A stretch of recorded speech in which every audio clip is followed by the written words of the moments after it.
Rruga Selim Bushati në mjediset e ish-stacionit të Zoteknikës në Shkodër është një ndër më të degraduarat në zonat informale të qytetit, edhe pse u është premtuar vazhdimisht gjatë fushatave elektorale se do të rregullohej, realiteti në terren ka mbetur i pandryshuar. Kjo rrugë shërben për qindra familje të cilat çdo ditë përballen me gropa të thelluara dhe bartë që shtohet sa herë bie shi. Sipas banorëve, situata është përkeqësuar nga viti në vit. Një pikë shi me shkon denzi me të mëqizme.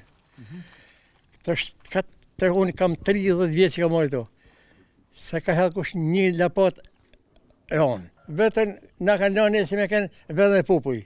Në qofë kush vedhe po, qëtë helë vedhe kam ba mund shumë një shpi, se qysh nëse i kënë tërsh, lëgojnë në tërsh, janë tonë blosit në shtube, këtu, sa kanë ato, as 2 kilometra, sash 5 hëjt me to, edhe nuk ka rrugë shtube. Kur vinë fëmija i të pojët, për të betohë me zotën, që një zotë është, shkojnë zbath ujë në shkollë, në zemhajdojt.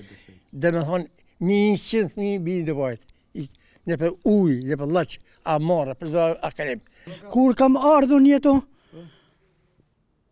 si ka kene shteti qysh atëherë s'ka vuk është dorënde. Tonë ka kene shtu me në asfalt, e me lule anash. Kërkoj me mujtë me shtru sa ma parë. Po kush?